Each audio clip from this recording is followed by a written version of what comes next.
A military meeting of the minds turns into a disaster. And then we travel to the Philippines, where we meet a creature. Sometimes it's a werewolf, sometimes it's a vampire, sometimes it's a witch lurking in the village.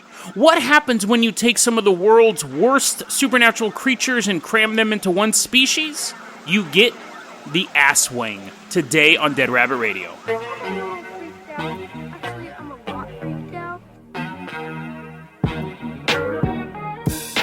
Hey everyone, welcome back to another episode of Dead Rabbit Radio. I'm your host, Jason Carpenter. I'm having a great day. I hope you guys are having a great day too. You know, it's funny. It's been 1 week for you guys. It's been 2 weeks for me since I've recorded anything. So we're going to see how this episode goes. Hopefully it goes pretty smoothly. I got a lot of Patreons over the vacation break, so I'm going to kind of break them up over the next 2 episodes. So first off, I have Trashman1101. Thank you. Sounds like a Star Wars character.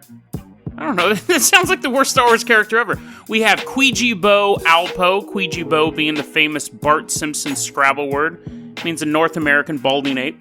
Great reference. We have Ash Adams. So, Trashman1101, Queejibo Alpo, and Ash Adams, thanks so much for joining the Patreon. And we got more Patreons coming. I will go over you guys tomorrow. I just didn't want to cram everyone in one episode. I wanted to give you guys space to breathe. I wonder if Ash Adams, it almost sounds like some sort of like band name. I wonder if that's a real name. If it is, that's a cool name. So, thank you guys for supporting the podcast. Now, I think that's, and let me say this too. I've talked about her a couple times on the show, Lana. She's done a couple episodes. She's had a couple suggestions for us. She's a good friend of mine.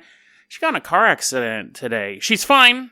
She's totally fine, but, I've been in a lot of car accidents, and a lot of times you walk away, and then the next day you're kind of sore, and your back hurts and stuff like that. So, Lana, I know you don't listen to the show, but, I hope you're doing good. She sends me story suggestions, but she can't stand the sound of my voice, so, but no, I hope she's doing okay.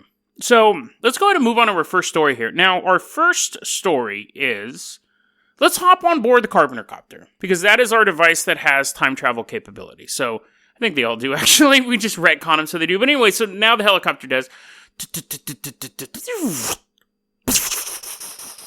We are back in the year 1164. Sorry. Now we gotta go forward because I said the wrong date. Adjusting it. We're in the year 1184. Man, it feels nice to be doing this podcast again. It's July 1184. Carpenter copter flying over Erfurt, Germany. So, the reason why we're here is at the time a bunch of dudes were having problems. And not just like normal like peasants poking each other with pitchforks. Like these were like royal guys who were like attacking each other's castles, which sounds dope. I mean, that would be if my problem was, I need to send these troops out to go smash that dude's castle. I don't have a problem. Like, that's pretty awesome. And even if my castle was getting attacked, I'd be like, at least I have a castle. But anyways, these guys were getting tired of fighting, and they're all hanging out. Now, not hanging out, they're all hating each other, but they figure we need to sort this out, because things are just getting out of hand. And the people, we have these guys, I don't know who these dudes are, but some European English nut may know. Ludwig the Third.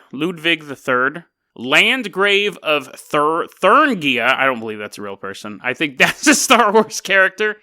And then Archbishop Conrad of Mainz. So anyways, these dudes are beefing with each other. And they're like, please, King Henry VI, fix this. And actually, no, I think it's the other way around. I think King Henry VI was like, hey, you guys need to stop fighting amongst each other. Meet me in Erfurt. We're all going to meet in Erfurt in Germany. We're going to go to the Church of St. Peter. We'll have a little conclave. We will talk about what's bugging you guys. And they're like, he started it. He killed my wife first. And they're like, but you killed 10 of my peasants. Like, I'm sure it wasn't just... Actually, you know what's funny? I was about to say, I'm sure they didn't really have real problems. They didn't. Because okay, so I'm getting ahead of myself. So these 3 dudes go, let's all meet, and we're going to kick it with the king, and we'll get this resolved. And then other people said, you know what? I have a problem too that I need resolved. So I will also go to Erfurt and get my problem resolved with the king too, because I'm beefing with this dude. Now, one of these guys who came in was this dude named Count Heinrich the First. Why are you the first? I'm Jason Carpenter. I'm the only Jason Carpenter in my family, so everyone is the first. That's kind of stupid. But anyways, Count Heinrich the First of Schwarzburg shows up. He was beefing with people, and the reason why people were beefing with him, because he stole the book. So people were peasants were like walking, like, you know, like doing peasant stuff, eating apples, cutting down rice, not rice, wheat, cutting wheat and stuff like that. And some knight would come up and smash their brains in. The family would be like, what'd he do wrong? And the knight would be like, his master stole a book. And they're like, what's a book? The reason why, it's because books took a long time to not write, but like to publish back then. So that's how petty some of these squabbles were. But anyway, so the king's like, fine, whoever has a problem, who's rich and powerful, come to the Church of St. Peter's Church. We're going to meet on the second floor. We're going to meet, and we're going to squash all of this stuff. Everyone's like, yeah. Count Heinrich's like, I'll be there, and he's like hiding the book. He has a mysterious book-shaped bulge in his jacket. So anyways, they all show up. Now, they're rich and powerful, and they're royal people, and they're warlords, so they don't just like walk in. They are fully armored. They got all their chainmail on, and they bring their goons. Everyone shows up with their own little clique of goons. You have like the Sharks and the Jets, and then the Thuringians, who are all like, they're like the lizard people, because that's not a real place. And then the archbishop brought in a bunch of like fighting priests and like sexy nuns and like tight black leather outfits. Anyways, so they're all on the second story of St. Peter's Church. The monks are like, could you leave the nuns outside, please? We took a vow of celibacy. They're all on the second floor of this church. Now, you should kind of start to see, this is a true story, by the way. This is a 100% true story. So what happens when you put a bunch of people in full armor on the second floor of a building that was built before 1164? Like, what do you think is going to happen in this story? So, and I forgot this point. I have to say this point real quick, too, because this actually plays into where we're going. Count Heinrich I was always like, would go off on these adventures or do these great things. He's like, ooh, a library. I will steal all the books. It only has 3 books back then. But he would always go on these quests, and he would make this saying, and I'm going to say it in German. It's, Wann das nicht wahr ist, so sterbe ich in inem Scheichhaus. And people would laugh. People think that was funny. I'll explain what it means in a second, but people would laugh and think it was funny. He'd go off on his adventure and come back. So, they're all in this second story of this church. And at a certain point, 2 of the main dudes, remember we had the Archbishop, Landgrave, he's trying to get his lightsaber repaired. That's why he's there. And then Ludwig and the king. Those are our 4 main players, and Heinrich is kind of a side player. Those 4 dudes, 2 of them actually say, you know what, let's go into this other room. Let's talk privately. Maybe we can sort this out privately. So they go into another room. And everyone else is still on the second floor. And they hear a... And it's not someone's hungry tummy. The floor is starting to bow. And then pop, pop, pop, pop. All of the support beams in the church holding up the second floor give out. There's just too much weight with all these people and all this armor. Now, as the floor is starting to collapse, the king and one of the other dudes, I don't remember which one, it doesn't matter. The king and one of the other main guys grab onto these metal bars that are guarding a window. Because apparently this church was in a bad neighborhood, that they have to have bars on the inside of the windows too. They grab onto the metal bars. So the second story floor collapses. And everyone else there, except for the 4 main people, the reason why this whole thing got started in the first place. And I guess I should say this, we're talking around 60 to 100 people are on this floor. So there's some historical accounts of how many people, but 60 minimum up to 100. The floor opens up, and 60 to 100 people fall down, and they hit the first floor of the church. Now, some of them are killed when they hit the floor. I died the same way I lived, on the floor. Ugh. People are like, well, those are weird final words. You know, the first floor is nice. It's where the church is, right? It's like where the pews are and stuff. So you fall. Well, it's not nice to fall on a pew, but anyways, they fall down. Now, some people die immediately when they hit the ground, but when they hit the floor, that floor also gives out. So all these people, all these 60 to 100 people hitting the first floor weakens that as well, and that collapses. Now, underneath the first floor is the latrine. So basically, we're talking 1184, and they're just pooping. The monks are just pooping into holes, and it all goes underneath the church. I have no idea what they expected to happen when they just pooped for 100 years, and the poop was like soaking up through the first floor. But the entire bottom of the first floor was just a giant latrine pit. How did it not stink walking into the church? You're like trying to pray, and you're like, oh, it smells terrible. They fall through the second floor, through the first floor, into an ocean of monk feces. That's not the monk going to the bathroom. That's 60 to 100 people sinking into poop. They all died. Not a single person except for those 4 people survived that event. Most of them drowned in poop. Now, I'm assuming, too, that just statistically, I'm sure there's at least one guy who survived the first fall, survived the second fall, fell into the poop, cushioned his fall, didn't drown, but probably had a nut allergy and little peanuts floating around in there. He's like, no, he's trying to swim away from it. Peanut touches his skin. He dies as well. Statistically, that probably happened. I wonder if you had a peanut allergy and someone who ate peanuts pooped and you touched the poop, or does the peanut allergy only, like, is it the oil? Like, can you ever take a peanut? When I was in school, I had a teacher, when I was in 3rd grade, I had a teacher, Mr. Rojos, who told me that in some countries, people are so poor that they go through poop to find corn and they turn it into bread or tortillas or something like that. And I went home and told my dad that, and he's like, what, why are you going to that school? That same teacher also told me that when you see the clouds moving really fast, that means the earth is rotating faster. Like, the speed of the clouds is how fast the world is rotating. And I told my dad that. My dad goes, what happens when you go outside and the clouds aren't moving? Does that mean the world has stopped? I don't know how that guy had a job teaching. But anyways, I don't know how long a peanut is. You're allergic to a peanut. I wonder if you ate it, could you process out the allergen? But anyways, one guy died of that nut allergy and a thing of poop. So anyways, a bunch of people died. Now, the king went on to become Emperor Henry. He ended up becoming like some world famous guy. The other people survived the incident. But let's go back to Count Heinrich I. Remember that quote I read you in my impeccable German? This is what he would tell people before he would go on adventures in English. If I fail, so may I die in excrement. A little, what's that word? A little seeing into the future there, Heinrich? Was there a paranormal event? Was he destined to die in monk feces? We may never know. All we know is 60 to 100 men lost their lives because monks liked eating and pooping. Enough to fill an entire basement of a church. That's a lot of poop, by the way. So that's the story of, and it's known as the Erfurter Latrinensturz, which means the Erfurt latrine fall. A bunch of people died in monk poop. Which if you're going to drown in anybody's poop, it's probably best you're drowning in monk poop, because it will probably be pretty healthy. I'm sure they mostly ate like berries and twigs. They're not bears, but it's not like they're eating Taco Bell. It's not like they're eating super greasy food.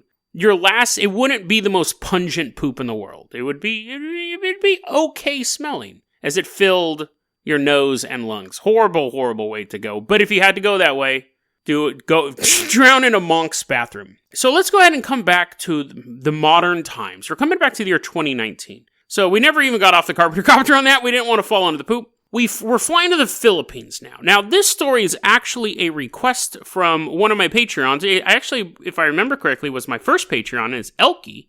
Thanks, Elky. This is a story of the Aswang. Now, there's a 99% possibility I'm pronouncing that wrong, so I'll spell it, and you can decide whether or not I'm correct. It's A-S-W-A-N-G.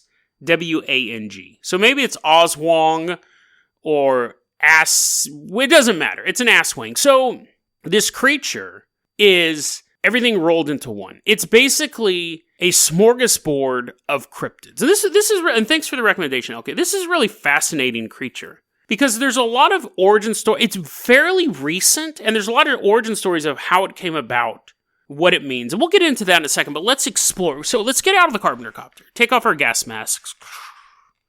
And I hand you a bolo knife. Big old knife. I'm like, here you go. Take this, son. Use it. You're going to need it. And you're like, are we going to murder people? And I look at you, glint in my eye, and I go, they're not people. So now you're really concerned. You're like thinking, man, can I take this guy and get the helicopter keys and get out of here? And I read your mind. I'm like, no, you can't. Let's go. And we start walking through the jungle. And now you're really scared. You're like, ah. So we're walking through the jungle. We're chopping down banana bushes and vines and stuff like that. We're chopping down a bunch of stuff. Farmers are like, no, those are my crops. We're chopping down corn. We're like, get out of the way, wilderness. And we stumble across this small town. And we're walking through the town with our machetes, with our bolo knives. And people are like, shutting their doors. Some guys like making caskets. It's like a western town. Tumbleweed made of bananas rolling by. And we see some unusual things in this town. Over certain doorways, over most doorways, we see a little vial that has some sort of liquid in it. We're like, I wonder if you could drink that. I wonder if you would get high if you drank that. But we're not going to try. We might later on. But anyways, we're not going to try right now. And we're walking around and we start to see ladders outside of windows. We're like, that's kind of weird. Like, why would you like lock your door up, put a ladder outside your window? And so some old guy comes out and he's like, oh, that's not a ladder, lads. It's no ladder. Well, it is a ladder. It is a ladder, but it's a look closer at it. What do you see different about it? We're looking at it. We're like, I don't know. It looks like, can I chop it? Can I chop it with my knife? And he's like, no, you can't chop it with your knife. That's private property. You get arrested for that. But you see, that ladder is reversed. We look at each other like, how? So, when I was reading about the Aswang, one of the things that you can prevent an Aswang, and I'll get into what an Aswang is, but I think this is kind of important for where we go with this legend, or this story, is that one of the ways you can keep an Aswang from getting into your house is to put a reversed ladder outside of your house. How do you reverse a ladder?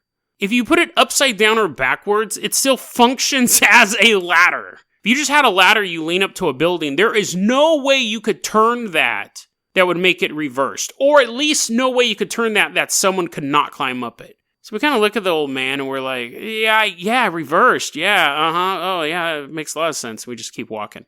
We realize that we're in for a wild ride as we explore the myth, the legend, and the reality of the Aswang. So the Aswang works like this. It's basically an umbrella term for multiple creatures that exist in the area. One version is a vampire, but instead of sharp teeth, it shoots out like a big old tongue with like a tube on the end of it, and it sticks you in the neck or anywhere that has blood in it, which is your whole body, and it sucks the blood out of you slowly.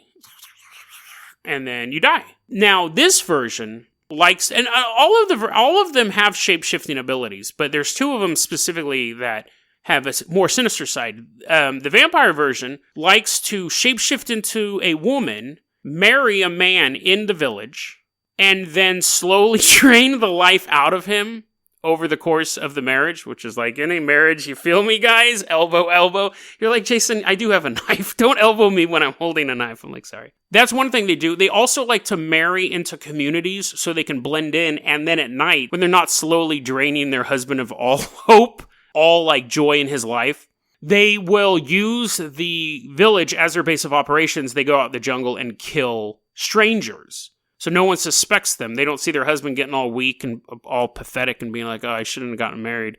Should have started that rock band. They go, oh, he must be married to an Aswang. But if they're attacking people outside of the town, then no one would suspect this particular person. There also is a version of the Aswang that is known as the viscera sucker. This one also shapeshifts into an attractive woman, marries a man in the community. But this one doesn't suck blood. It still has the long tongue with a little, suction thingy on it, a long hollow tube. But this one likes to eat guts. It likes to eat the guts of sick people. So this is another thing. If you're sick, you can't groan. You can't go, oh, I'm so sick. Oh, my head hurts. Because that will attract one of these viscera suckers. They come in, stick their tube, and you suck out your guts, and you die. Now, they have a particularly brutal tactic where they join a community, and then when a woman is pregnant, they sneak up to them while they're sleeping and suck the fetus out of the pregnant woman. So that's gross. I mean, that's gross. So let's say you have a choice. You can move into a town with a vampire, or you can move into a town with a creature who eats fetuses. I'd pick the vampire town. The vampire town, there's a higher chance of me getting killed. I'm not a fetus, so I'm not worried about the second one, but that's just gross. Imagine you're shaking hands with someone and you're like, hey, why are your hands so sticky? They're like, oh, I just ate.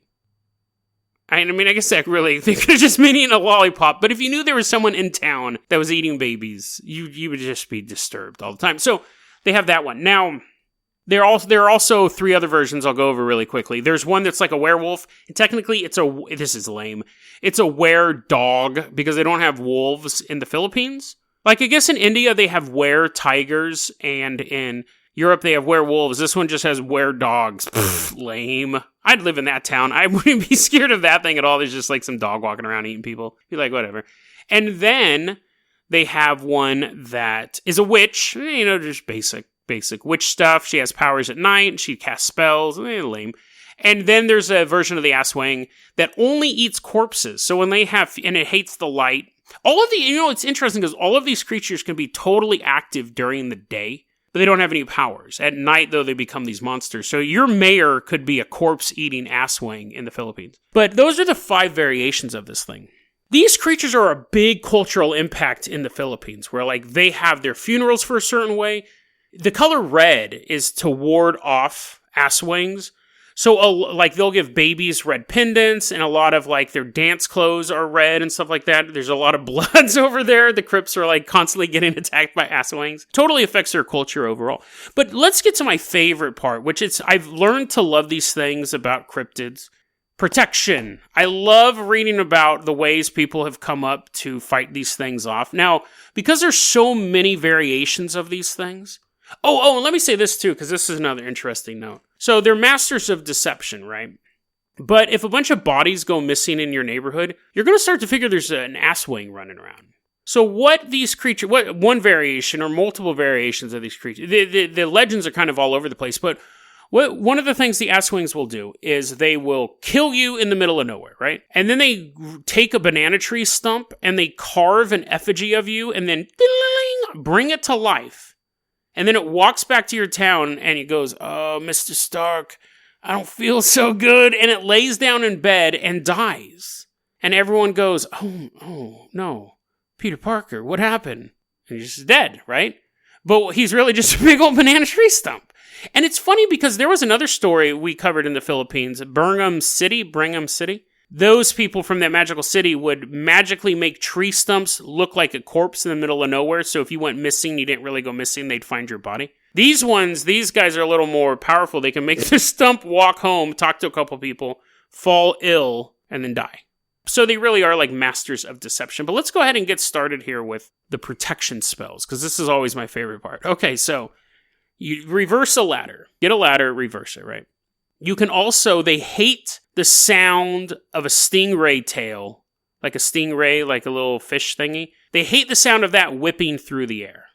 So a lot of houses in the Philippines, you got your stuff, you walk in the house, you got your shoes and your carpet, and then you got a fishtail hanging out, right? You got a copy of the movie A Fishtail, and then you have an actual fishtail there as well. You swing it around, it scares off Aswangs. If a woman's giving birth, which is a very, very dangerous time for a baby, right? And the mom, and really everyone involved. I guess not the people living down the street, but you're giving birth to a baby, and there's an Aswang sitting outside being like, delicious baby, I can't wait to eat that. And then go shake hands with Jason. The way to protect that thing is while the woman is giving birth, the husband should be in the basement, or underneath the house, is more specific, totally naked, swinging a sword around. Now, is he doing that for the whole 8 hours? Like, not a lot of women, they don't sit down and baby pops out. Like, it can be a period of time. Because like, oh, my arms hurt so much. And what about hospitals? Nowadays, when women give birth in hospitals, is there like a maternity ward? And then in the basement of the hospital, there's a bunch of naked dudes swinging swords around, sword fighting. I mean, like, how does that translate to the modern age? That would be hilarious to see, though. So you have that level of protection. Now, there also is remember I said the little vials that sit on the outside the doors? That's anti-Aswang oil. Now, before I tell you what that is, let me tell you one of the possible origin stories of these things. Because people really don't know where they come from. Some people believe that the story of the Aswang existed deep, deep into Filipino culture. Then there is a story of like these god of good and this god of evil, and the god of evil stole fire from the god of good. brought it to Earth, but he stole it in a coconut shell, which, come on, dude. I don't care how, like, if your myth, and if your creation myth involves a coconut shell, you're not trying hard enough. But anyways, he takes a coconut shell, and he captures fire in it, and takes it to Earth, and he drops the coconut shell, he straight up butterfingers it, burns the Earth up, and then God has to rain, cause a great flood, which we see in a lot of creation stories, put the fire out, and then he's kind of the grandfather of the Aswang, this bad guy. But other people believe that it did not exist at all until the Spanish showed up, because there is no record of it at all until the Spaniards started writing down these stories. There's no record of the Aswang at all. So some people say that it was an old legend that the Spaniards finally started writing down, and Count Heinrich's like, ooh, another book to steal. Other people believe that the Spaniards came there and made all of this up to keep the people in line. Because you basically create a police state through fear of a monster. Don't go in the jungle, can't trust your neighbor, that person may be a monster, don't talk to that person eats babies. Like, they think that the Spaniards made up these stories, and that's why it's kind of like a lot of European legends, but just all jumbled into one big thing. Now, if I came to another land, if I came to a foreign land, and I wanted to start telling people monsters are after them, I would tell people, I'd be like, yeah, if you don't want it to get you, you gotta be naked underneath your basement, swinging swords around. And they'd be like, really? I was like, oh yeah, that totally work. And I'd just be trolling them. Hey, you want to be protected? Yeah, put a reversed ladder. And they're just watching being like, what does he mean they're trying to like move it around? And I'm like, like, that is something, you make up a story and then you make up ridiculous ways to stop your made up story. And that's what I was thinking of when I read this. And I'm going to read this straight from the Wikipedia page. This is how to make anti-Aswang oil. And I want you to imagine a Spanish priest explaining this to someone and trying not to laugh out loud. Okay? To make this oil, select a particular coconut and watch it grow. So now you just gotta sit. You gotta sit outside a tree and just look at the tree as the little coconut's like, burr. I just imagine they inflate like a balloon. I don't know the life cycle of a coconut. But anyways, you have to sit, you have to watch it grow, which is quite tedious. Here we continue. Pick it at twilight during a full moon when it is wet and gloomy. That's, again, Aswangs are attacking you. You've already lost 4 fetuses last week, and it's just humid outside. You're like, why can't it be wet and gloomy? It's wet, but you're like, it's super happy outside. They're having a festival. You're like, no. And here's another thing. The breeze should also be chilly. Very, very specific stuff. The coconut should be grated, and its juice must be squeezed out. I have never met a human on the planet who could squeeze a coconut till juice came out of it.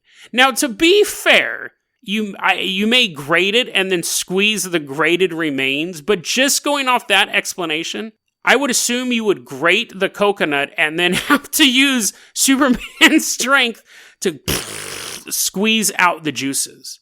And then you boil that mixture until it becomes oil. And the people are writing it down, they're like, oh, that's great, priest, then what's next? This is the next thing in the Wikipedia article. And to be fair, this might just be a cultural thing, but the Wikipedia article says, recite secret prayers and throw all the waste into the ocean so that the Aswang cannot trace whoever made the oil. And then once you made it, you put it by your door, and as an Aswang gets closer, it'll start to boil.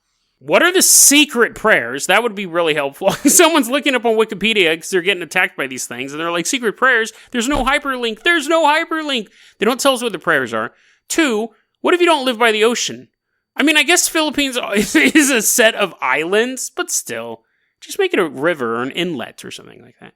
And then 3, all it does is boil if one is nearby. It doesn't even stop them. It's basically a Ring doorbell alarm for a supernatural creature, but the cops don't come. You just have a little thing of boiling coconut oil on your door as your family's just getting trashed by these things. We're going to wrap it up like this. There's one interesting theory about these things, and it actually can either go either way. It can either be one of the reasons why these stories were created in the first place, or it could actually be proof that these things exist. So remember, these creatures really like to interbreed with humans. They like to come into human-owned areas, get married, have kids, suck the life out of people. And that's what they do, right? There is a disease known as X-linked dystonia parkinsonism. It is Parkinson's before you get Parkinson's. So you get the tremors and you can't control your body and your tongue's wagging out and stuff like that. But you don't have the Parkinson's symptoms where it's called restless tremors, where you're just like sitting there and your body shaking. It's kind of violent movements that come and go. This disease only affects men from the Philippines. It is a disease that is such a problem in the Philippines. There are parts of the country where 1 out of every 4,000 men have this disease. Women cannot get it. They can pass it on to their children. Men can suffer from it. Women cannot suffer from it. They're just carriers of it. And this disease only affects Filipino men. And people have thought that when people are twitching and jerking all about, that people go, oh, I'm going to have to make up a legend, some myth explaining why my uncle's acting like that. But there's an even darker hypothesis.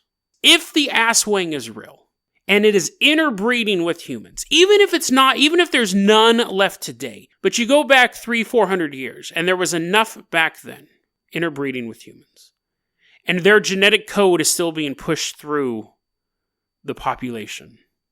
Half human, half cryptids. And their body just not able, it's not compatible. It keeps wigging out. So what if the Spaniards didn't make it up? What if it was a creature that existed long before them, that hunted these people in the woods? And then as people begin to protect themselves, build villages and then cities, these cryptids realized they needed to change their tactics. Why hunt at night in the dark jungles when you could trace your prey during the day by blending into society? They may have wanted simply to feed on people the first time they entered a city, but in the end, they ended up creating a genetic disease that still affects Filipino men today. It's more likely that the legend came out of a reason for why people suffered from this disease. But in the darkness and the wilderness that still peppers the Philippines, people still claim to hear the Aswang hunting. And not knowing for sure if that same creature that's prowling the jungle late at night is their best friend's wife during the day. deadrabbitradio@gmail.com is going to be our email address. You can also hit us up at facebook.com/deadrabbitradio. Twitter is @deadrabbitradio. Dead Rabbit Radio is the daily paranormal conspiracy and true crime podcast. You don't have to listen to it every day, but I'm glad you listened to it today. Have a great one, guys.